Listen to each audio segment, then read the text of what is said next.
এদিকে যুক্তরাজ্যে বাংলাদেশের সাবেক ভূমিমন্ত্রী সাইফুজ্জামান চৌধুরীর সম্পদ জব্দ করা হয়েছে। আল জাজিরাকে দেয়া এক বিবৃতিতে সাইফুজ্জামানের সম্পদ জব্দের আদেশের তথ্য জানিয়েছে দেশটির ন্যাশনাল ক্রাইম এজেন্সি।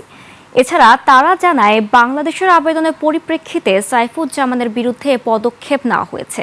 বিস্তারিত নাঈম আহমেদের ডেস্ক রিপোর্টে। কালার এক্সপার্ট, জর্জ স্যাপ এবং মাইল্ড অন হ্যান্ডস টেকনোলজি সমৃদ্ধ অরিক্স ক্রিস্টাল ওয়াশ আপনার লন্ড্রি এক্সপার্ট। সাইফুজ্জামান চৌধুরী বাংলাদেশের ছাত্র জনতার অভ্যুত্থানে ক্ষমতাচ্যুত প্রধানমন্ত্রী শেখ হাসিনার রাজনৈতিক সহযাত্রী। আল জাজিরার প্রতিবেদনে ফুটে উঠেছে সাবেক এই ভূমিমন্ত্রীর দুর্নীতি ও অনিয়মের চিত্র। যুক্তরাজ্যের ন্যাশনাল ক্রাইম এজেন্সির এক কর্মকর্তা আল জাজিরাকে জানিয়েছে যে চলমান একটি দেওয়ানি তদন্তের অংশ হিসেবে এনসিএ কয়েকটি সম্পত্তি জব্দের আদেশ পেয়েছে।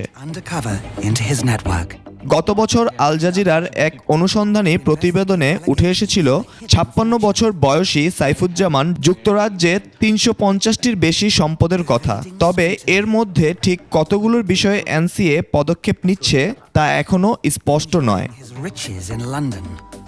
লন্ডনের সেন্ট জনস উডে সাইফুজ্জামানের ১১ মিলিয়ন পাউন্ডের বিলাসবহুল বাড়িটি জব্দের তালিকায় রয়েছে বলে প্রতিবেদনে উঠে এসেছে। প্রতিবেদনে ফুটে উঠেছে বাংলাদেশের নীতিতে $১২,০০০ বেশি বিদেশে নেয়ার রীতি না থাকলেও কিভাবে লন্ডন, দুবাইয়ে আবাসন ব্যবসায় ব্যয় করেছেন ৫০ million pound.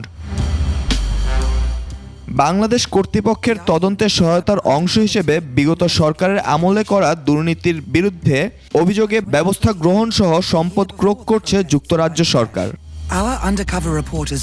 Naim Ahmed, ২১ television.